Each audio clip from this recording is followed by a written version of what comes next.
What's up, guys? You are watching May in Motorsports. I'm Jake, and I want to wish you guys a happy new year. Hope everything's going well. For the first time on this channel, I'm going to be talking about a specific driver, evaluating their career, and building a case for them. That driver being that Jones boy, Erik Jones. Erik Jones, currently 29 years old, from Byron, Michigan, your 2015 Truck Series champion, your 2016 O'Reilly Parts Series Rookie of the Year. I'm going to mix up Xfinity and O'Reilly Parts a lot because I'm still getting used to the new name. 9 Xfinity Series wins, 7 Truck Series wins, your 2017 Cup Series Rookie of the Year, 3-time Cup Series race winner, including 2 Southern 500s. He has raced for Furniture Row in the 77 car, the 20 for Joe Gibbs Racing, the team that kind of gave him his first big opportunity, and now currently the 43 car for Legacy Motor Club. I believe Erik Jones has a lot left in the tank. However, I think him being at Legacy Motor Club is holding him back. No disrespect to Legacy Motor Club. They've been doing a lot of great things over the last few years. They're consistently a 2-car team. They have good races here and there. They just don't have the resources like a Penske or a Hendrick or a Joe Gibbs. There are smaller teams still trying to build. And to give credit where credit is due, Erik Jones has been their franchise driver for the last 5 years. And for the most part, I think every single year that he's had a teammate, whether it be Ty Dillon, Noah Gragson, or now currently John Hunter Nemechek, he's always been the best Legacy Motor Club driver. To go from being one of the most hyped up prospects in the 2010s to fading away into obscurity, I want to look back on Erik Jones' career to make a case that he deserves a second big opportunity. Again, your 2015 truck champion. He outperformed big shots like Johnny Slaughter and Matt Crafton with a multi-win season. In 2016, he was the Rookie of the Year, won a few races that season. Keep in mind, that was during a time when Cup Series regulars had no limitations in terms of running in the Xfinity Series. So he was up against Kyle Busch, Logano, Keselowski, Kevin Harvick, Ryan Blaney. All of those Cup Series superstars that were invading at the time the Xfinity Series. And Erik Jones still had several occasions where he outperformed them. I would say he was the deserving 2016 O'Reilly Parts Series champion. Obviously, that was the first year they implemented the playoff format into the Xfinity and truck seasons. And Homestead, Miami did not go his way due to a late race restart. But Erik Jones did outperform Daniel Suarez that year, even though Daniel Suarez came home with the championship. And then going into Cup, Erik Jones. They opened a second Furniture Row car, a satellite team to Joe Gibbs Racing, and for his rookie year, he didn't do terrible. He didn't make the playoffs, but neither did his main competition, Daniel Suarez. And across the board, Erik Jones did outperform Daniel Suarez. The 77, remember, it's a satellite Joe Gibbs Racing team. Suarez raced for the actual Joe Gibbs, and Erik Jones did better. Obviously, Martin Truex's team had 8 wins and a dominant championship, but for a rookie, not bad. I think the Bristol Night race that year, Erik Jones really showcased he had a lot of talent going up against Kyle Busch and Matt Kenseth for the win at Bristol. Had a multitude of good runs that year, had a multitude of bad runs. An inconsistent first year, but still showed a lot of promise, and he beat his competition, that being Daniel Suarez. 2018, he goes to the flagship Joe Gibbs Racing, replacing Matt Kenseth, big shoes to fill. And for his first year at Joe Gibbs, again, a little inconsistent, wasn't amazing, but Joe Gibbs as a whole that year, if it weren't for Kyle Busch, would have been a lost cause. Kyle Busch, obviously 8 wins, his most dominant season ever. Deserving champion, didn't work out, but he was so fast all year. But in terms of who the second best Joe Gibbs Racing car, I would say Erik Jones. Denny Hamlin had his first winless season with Joe Gibbs Racing and a first-round playoff exit. Daniel Suarez didn't make the playoffs, again, which led to his departure. Erik Jones, though, was, I would say, on average, about a 10th to 15th place driver all season. Not incredible, Wasn't flashy, but I vividly remember him obviously winning that big Daytona race that put him in the playoffs during a season that was littered with Truex, Kyle Busch, and Kevin Harvick wins. Erik Jones' win really stood out. Yeah, it was a Daytona race that half the field was missing by the end of it, but still, in my opinion, very impressive. And then before the playoffs that season, Erik Jones had a lot of good, like, second, third, fourth place runs. Really was showing good results, like heating up before the playoffs. Again, showcasing that when he's locked in, he's really fast. I think the biggest issue with Erik Jones during his younger years was he was inconsistent. He would have a slur of good races in a row, then a slur of races where he would just miss the 8-ball. 2018, that year's playoffs, he wrecked early at Las Vegas. Not really his fault after winning the pole. The next race was Richmond, wasn't much of a factor. And the Charlotte Roval, he wrecked a few cars that week. Had a terrible Charlotte Roval weekend. So did Denny Hamlin. They both got eliminated first round. But again, an improvement over the last year. 2019, I think, was where it started getting a little iffy for Erik Jones. He was on a super team that year. Like a recent champion of Martin Truex, a prime Martin Truex, a prime Kyle Busch, and a resurging Denny Hamlin. Those three drivers won 18 races. Joe Gibbs Racing was the best team by far. Kyle Busch, Truex, and Denny Hamlin all made the Final Four, with Kyle Busch winning a rightfully deserved championship. Then there was Erik Jones. He was the black sheep that year. It wasn't that bad of a year, though. It's just when you're a young guy still learning how these cup cars work against... You're on a super team of three of the best drivers ever to do it. If you're underperforming a little bit, yeah, it's going to stick out like a sore thumb, but still. For a majority of that season, it was not going too well for Erik Jones, fighting just to stay in the playoff bubble. Incredible consistency towards the second half of that regular season put Erik Jones in a comfortable playoff spot, and then he gets his big Southern 500 win, holding off Kyle Busch. Say what you want about the 550 package, that's still pretty impressive. Guaranteed a spot in the playoffs for the second year in a row. And to his credit, he had a good first round. It's just everything went bad. He was running fine at Las Vegas. Mechanical failure, not his fault.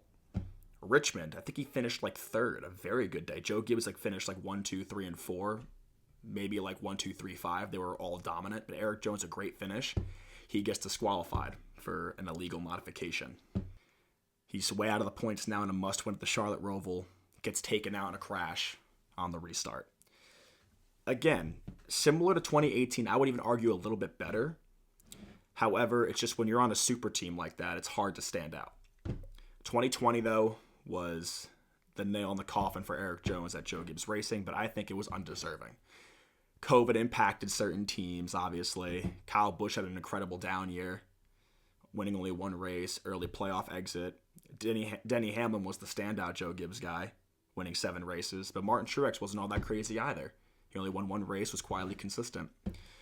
Erik Jones, though, however, didn't make that year's playoffs, and due to that, Joe Gibbs Racing announced that Christopher Bell would drive the 20 car starting in 2021.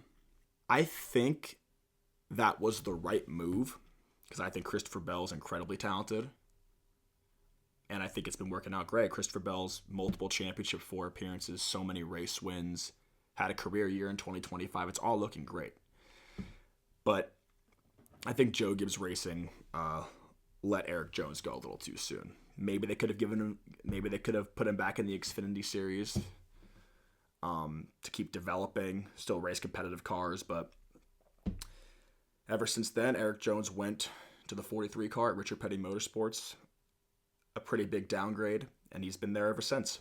Erik Jones has a lot of raw talent, and I think he has a lot left in the tank. He is only 29. I'm not saying Christopher Bell going to the 20 car was the wrong decision at the time.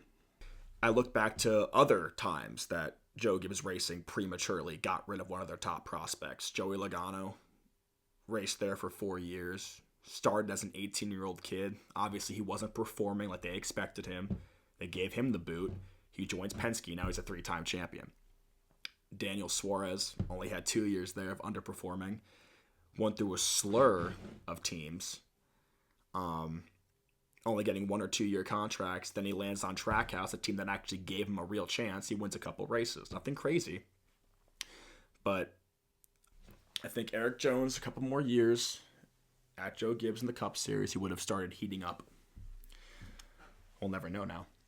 Since he's been at Legacy, he has been the franchise driver. He's always outperformed his teammate. He outperformed Ty Dillon in 2022, including his huge upset win in the Southern 500 that year. That was awesome. Even I couldn't believe it. Like, Richard Petty Motorsports is going to Victory Lane at Darlington. I was like, wow, they got speed. To be fair, Erik Jones, while he didn't make the playoffs that year, he was like one of the best of the rest in terms of like one of the best drivers to not be in the playoffs that year. He was up front in a majority of races. The first Talladega race, he was right there, was top 5 at Daytona before a big crash. Had a lot of good races that year. And I think, I got to double check this, he would have been top 16 in points if it weren't for all of those crazy winners. Because again, remember, there was 19 different winners in 2022.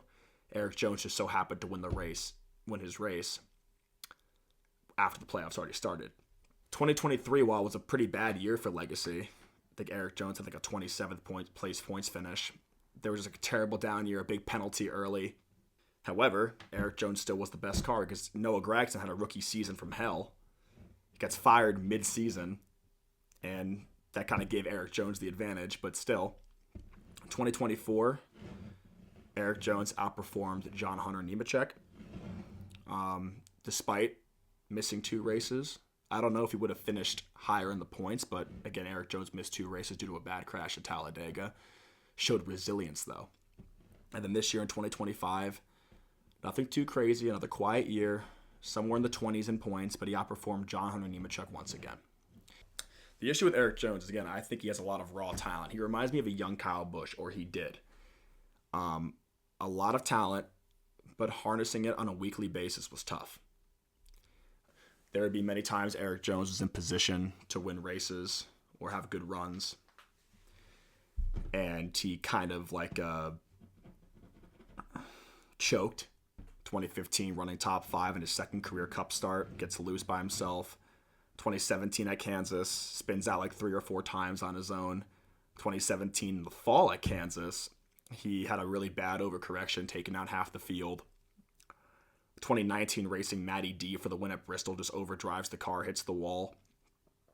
2020 at Darlington, the Wednesday night race. He was made a great 3-wide move for the lead, had a comfortable lead. He just hits the wall on his own. And I'm not trying to like put any disrespect to Erik Jones, because I'm saying he's very talented and I believe he deserves a second big chance, but he's a little inconsistent.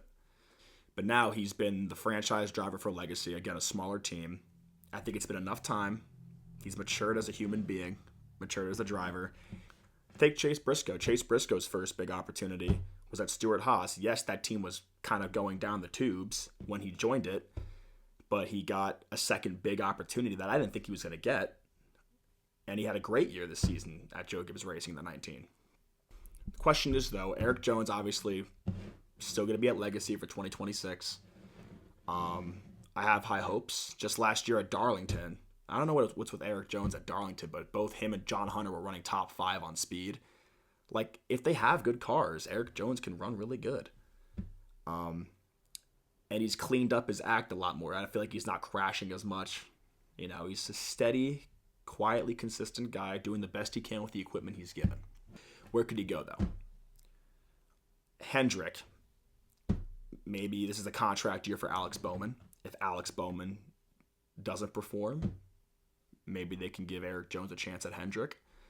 That'd be interesting. Joe Gibbs Racing, I don't think he'd ever go back there. Sure, Erik Jones drives a Toyota again after a couple years with Chevrolet, but I would say put Erik Jones in the 54 car instead of Ty Gibbs, but that's never going to happen. Ty Gibbs will have that car as long as he wants. Penske, I think all those rides are pretty much locked up. Maybe Cindric down the road. He's the weakest of the 3 drivers there at Penske. 2311, another Toyota team, would be a great upgrade. I'm thinking that 35 car for Riley Herbst. But at the same time, I think in 2027, it looks like Corey Heim might get that 3rd car. I think if Trackhouse would be a good chance, but all 3 of their drivers are basically locked up. He might be at Legacy for a bit longer. I don't know how much longer, but he has a good relationship with the team. A second big opportunity will happen. I just think they can't let Erik Jones go like this. He has talent that was never fully explored because Joe Gibbs did not give him a proper chance. I'm not really even an Erik Jones fan. I really never was, but if he gets a second big chance and he doesn't perform, okay. But we'll never know until he gets that second chance. I'm not going to lie, I do miss seeing Erik Jones win a lot of races because, again, when I was younger, when I first got into racing, Erik Jones was tearing up the Xfinity Series. Erik Jones, Erik Jones, Erik Jones. Everyone was talking about Erik Jones. Now I feel like not many people are talking about him at all. But I think he has the talent to prove people wrong, given the opportunity. Thanks for watching this video, guys. I hope you all enjoyed. Let me know in the comments if you think Erik Jones is worthy of a second big opportunity. Only time will tell. Peace.